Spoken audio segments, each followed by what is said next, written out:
Hi everybody, and welcome to Cedar Creek Homestead. This is Josie, and tonight I just wanted to kind of talk to you a little bit about information overload. And this is normally porch time, and hopefully you've had a good day today and you can kind of just sit back and relax and have a cup of coffee or hot tea or hot chocolate, whatever it is that you like to enjoy in the evenings. And I thought we'd take a little bit of time and discuss something that's very prevalent today, and it's information overload. We know that on every hand we have information. No matter what side of the political aisle you're on, there's people that are informed, or so they say they're informed, and they've got the newest and latest and greatest story to tell you.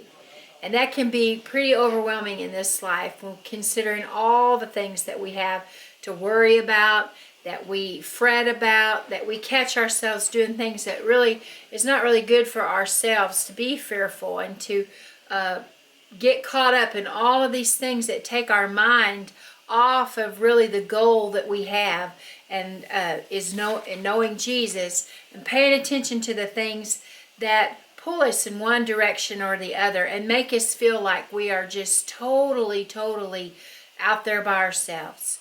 And so I thought that we would take a little bit of time and just kind of discuss those things. Everybody knows that we've come a long ways, and it started a long time ago with the way people used to get information.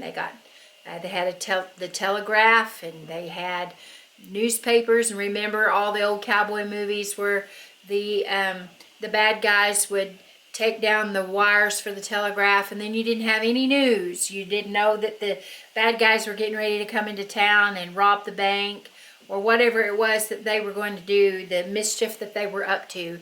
We went on past that to the newspapers, and you know, you had weekly newspapers, and a lot of times they had newspapers that maybe they didn't get it but maybe a month or even a year, you know, in times of war, and maybe you lived in areas that the news just was something that was few and far between.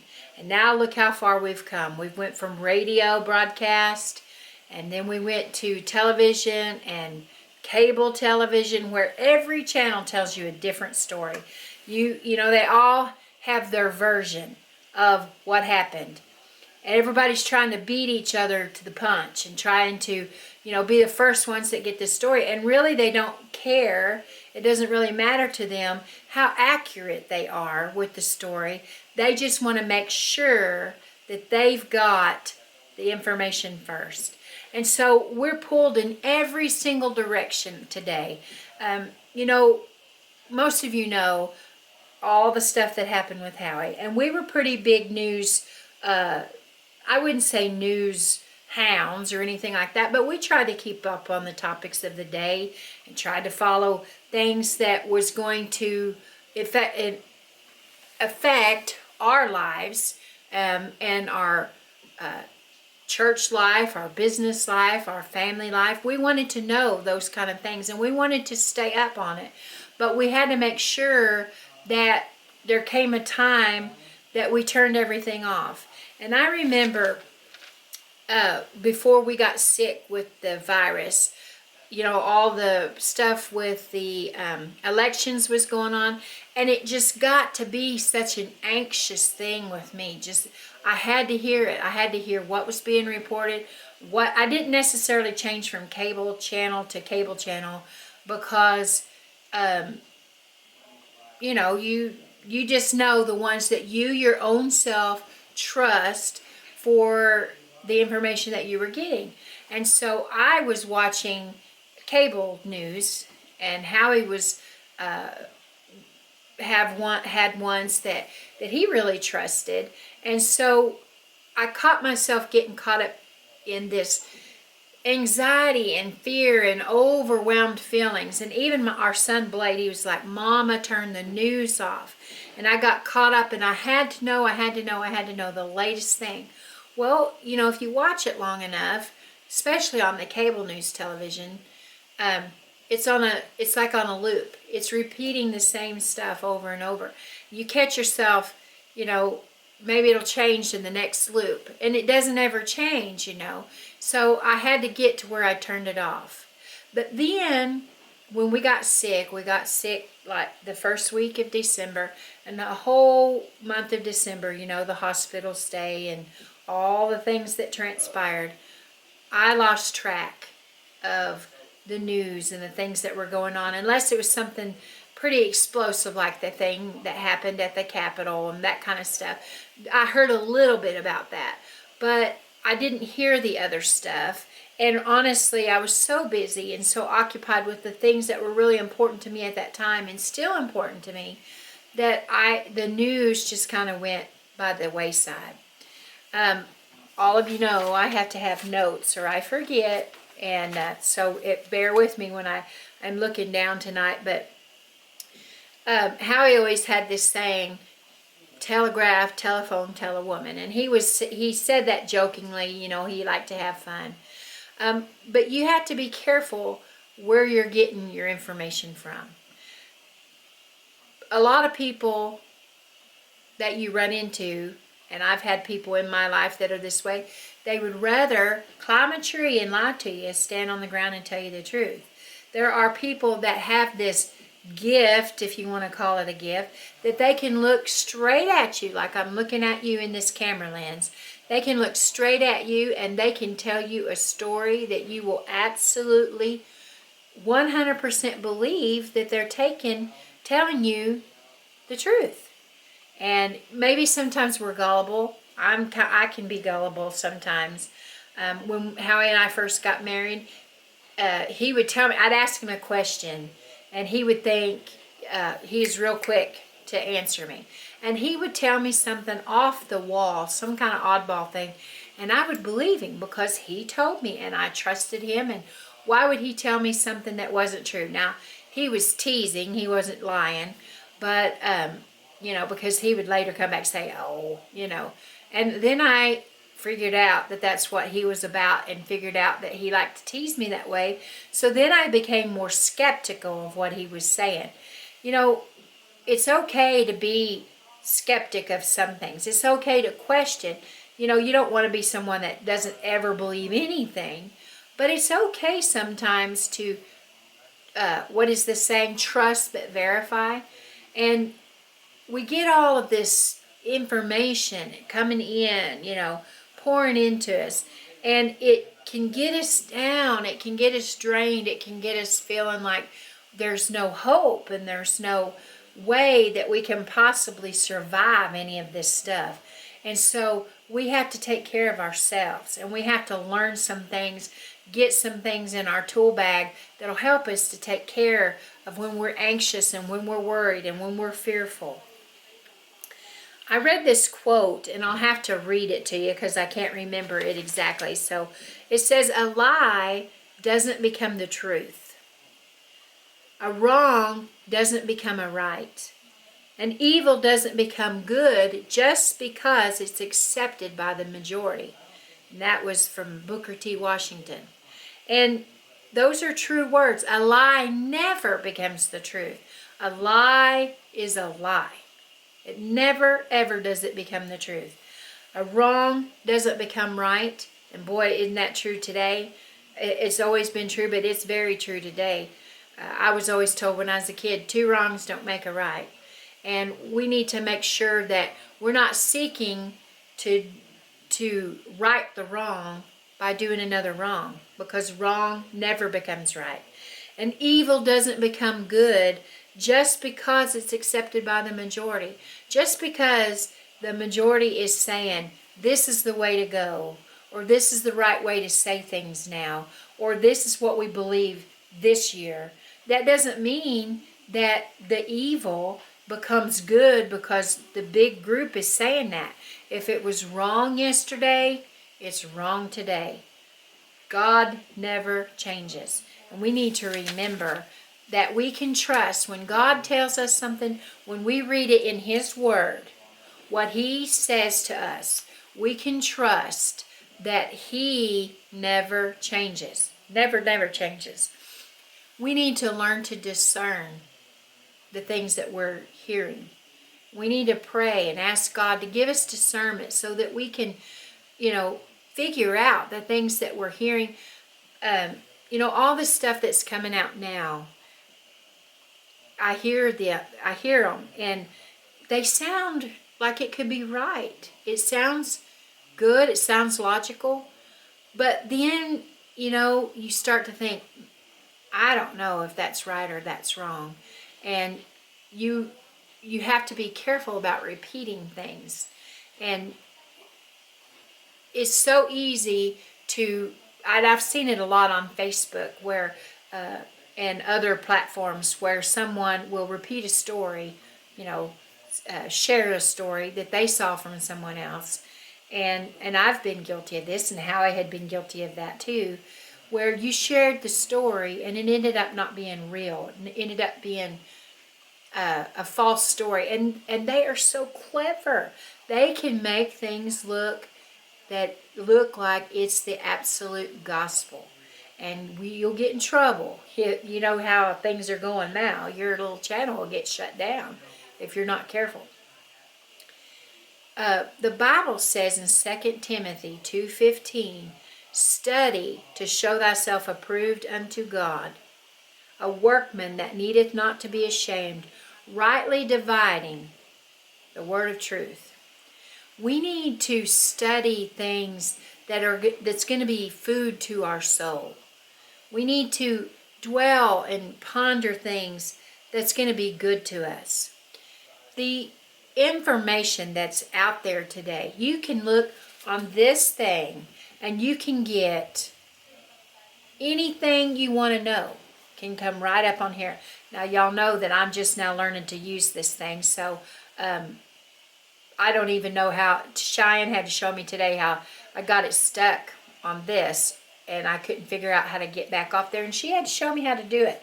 So I feel like a little kid. You see them, and they can just push all the buttons and slide the screens and all that stuff, get to where they want to go. My little niece can get on a movie quicker than anything, and I have to take my time and push and all these things, and I'm learning. But the internet and all the information that's out there is so great today. When I was a kid, and probably a lot of you too, when I was a kid, I had to go to the library or go to a neighbor's house to use the encyclopedia to do a book report, or to do any kind of reports for my science classes or anything. I had to go and borrow an encyclopedia or use the encyclopedia set at the school. Now you don't even have to have encyclopedias anymore. Howie and I both had talked about when we were kids how we were so excited to think about growing up and being able to afford a set of encyclopedias or a dictionary and all the things that our neighbors had that we could borrow. And you don't even need those now. You can look up a word on the internet. You can find out how to pronounce the word correctly. So all of that information is out there, and there's good information. But tonight, I guess what I'm trying to get across is information can get in there and just overwhelm us. Blade's been trying to teach me that phone, and the first night I got it, I was so tired. And all the stuff that I've been going through with the loss of Howie, there's a certain part of the day, about 3 to about 6, I get extremely emotional. And I think it's because he would be coming home, in the evening and getting ready to have his supper. And I think that's just and it happens every single day. And I have these waves of grief come up on me. And after I experience that, I usually have a little crying spell, and it's not pretty at all. I'll be honest with you. It's rather, it's a sight. But after that, and a calm comes over me, and I think that I just have to release it, and then I'm calm. But I get tired, really, really tired, and so the first night that I got my phone, I had experienced all that, and I was really tired. And Blade, he was trying to teach me all of the things about the phone, and trying to teach me that little character, avatar, whatever it's called. Y'all don't laugh, that's not the right word. But anyway, he was trying to teach me all that. And I just couldn't take in any more information. It just wouldn't go in and saturate my brain. I was at the very point of no more information going in. It just wouldn't. And I think that we get that way a lot in life, and all of the things that we're trying to take in. We're trying to absorb the elections, and we're trying to absorb all of the things at the Capitol. We're trying to absorb the economy and the virus and the vaccinations. All that stuff is just working against our minds. And we get fearful and we get anxious. And God, He didn't give us a spirit of fear. He gave us power, and He gave us love, and He gave us a sound mind. And we need to do our best to say enough's enough. We can't take it in anymore.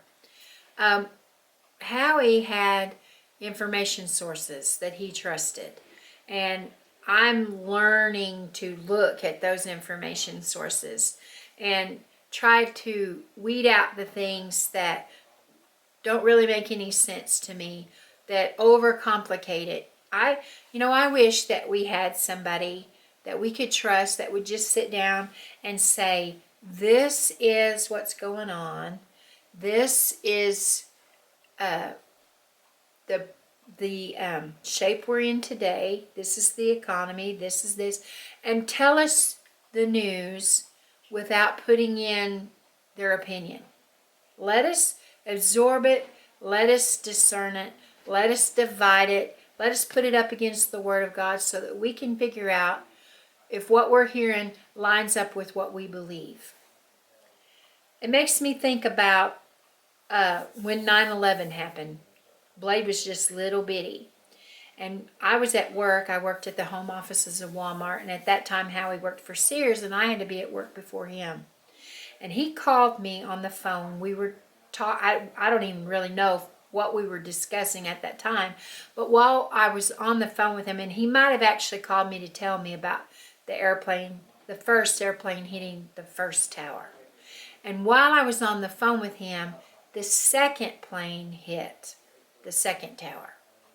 And so after he told me, and he was going to get off so that he could get off the phone so that he could watch more of the news, then at my work, the news became known to everybody, and it just got so chaotic. People were in the break room. We had a big break room because you're talking about the home offices for Walmart.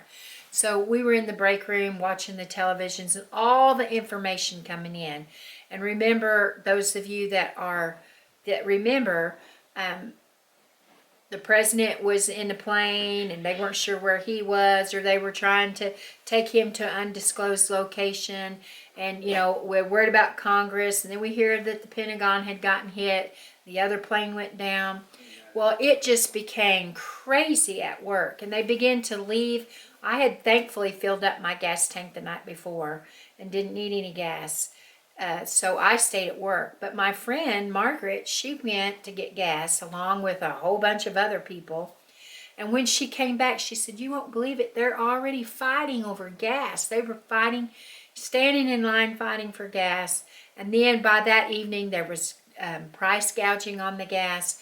Everybody just went crazy. And then, it seemed like that's all we did was had the radios going constantly, had the television going constantly, all these images coming in, and all the fear and all the anxiety, because for a while we didn't really know for sure what had happened, and was it going to happen some more, and what other targets would there be, and it was just a really scary time. And so we know that those things happen, and we know that it can be fearful and it can be scary. And we begin to worry, that the kids, they warned you, that maybe you needed to turn your television off because when your children were there, because it was really starting to play on the children. And I think that's the way it is today too.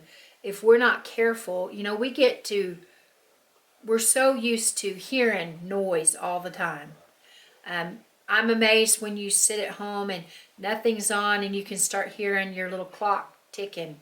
I have a little battery powered clock, and you can hear it when it's all quiet. But how often do we do that? How often is it quiet? We always have the news going. We always have noise going on around us, and that can cause us to be anxious. And I thought about the little children. We need to make sure that we have something for them. Turn the TV off, give those little ones a coloring book and let them color, or play with, if you're a brave parent, let them play with Play-Doh, or do different things like that with them to de-stress. We need to de-stress ourselves. Turn on some gospel music. I know that's not total quiet, but turn on some gospel music or some something that soothes you, gets you calmed down, and kind of just free yourself from all of the distractions and the things that can get us with all the information overload that we have. I want to leave you with a scripture in Philippians 4:8. And it says, "Finally, brethren, whatsoever things are true, whatsoever things are honest, whatsoever things are just," and it goes on to say, whatsoever is pure, whatsoever is lovely, whatsoever is a good report, if there be any virtue, and if there be any praise, think on these things. So the Bible gives us instruction how to get away from all of the things that can confuse us and that can confound us and give us fear and anxiety in our lives. The Bible tells us exactly what to do. Think on the things that are good things. Think on the things that bring us peace, that bring us joy, that bring us love, and just decompress from all of the information that seems like right now all you can hear is all the screaming in your ears. Well, we have opportunity to get away from that by thinking on the good things of God. And I hope tonight that I've said something that would encourage you, and that you'll come back and see me again. And I'll get better at this. Just give me a little bit of time to get going. And we'll see you next time on Cedar Creek Homestead. Howie says, we're gone.